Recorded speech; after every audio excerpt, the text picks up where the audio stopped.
Un enquêteur de la police judiciaire Illustration, Elisa Frizulio 20 minutes. La menace est prise au sérieux par la police judiciaire. Un mystérieux commando, disant vouloir contrer l'islamisation de la France, a revendiqué auprès du quotidien Le Bien Public des attaques au marteau ayant blessé légèrement 3 personnes à Dijon fin septembre. Il a aussi menacé de recommencer, dans cette revendication reçue par mail jeudi et vendredi par le quotidien. S'il est trop tôt pour juger de l'authenticité de cette revendication, nous allons l'exploiter très sérieusement, a déclaré vendredi le procureur de la République de Dijon, Éric Mathey. S'il s'agit d'une revendication opportuniste, ce qu'on a plutôt tendance à penser dans un premier temps, certains propos n'étaient pas tolérables, des menaces de ou incitation à la haine raciale, étaient susceptibles de faire l'objet de poursuites en eux-mêmes, a-t-il averti.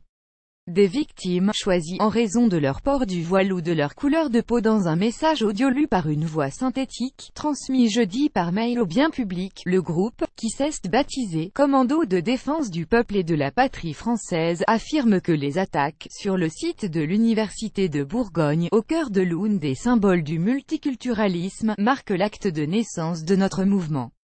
Plus grand que, à lire aussi, un homme agresse 2 femmes en criant « Allah Akbar » à Chalon-sur-Saône. L'enregistrement ajoute que les victimes ont été choisies en raison notamment de leur port du voile ou de leur couleur de peau, des éléments qui coïncident avec les faits et qui montrent que les personnes qui ont fait cette bandée auraient bien renseigné, selon le procureur.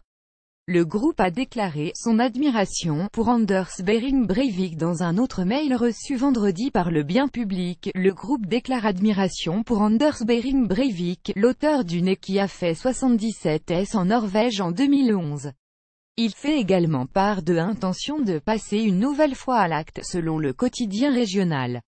Le 26 septembre, un agresseur au visage dissimulé avait attaqué une femme et 2 hommes à coups de marteau dans les environs de l'université de Dijon. 2 autres attaques au marteau avaient eu lieu le 15 septembre à Chalon-sur-Saône, dans le département voisin de Saône-et-Loire, dont une au cri des « Allah Akbar », mais les enquêteurs n'ont jusqu'ici pas établi de lien entre ces affaires.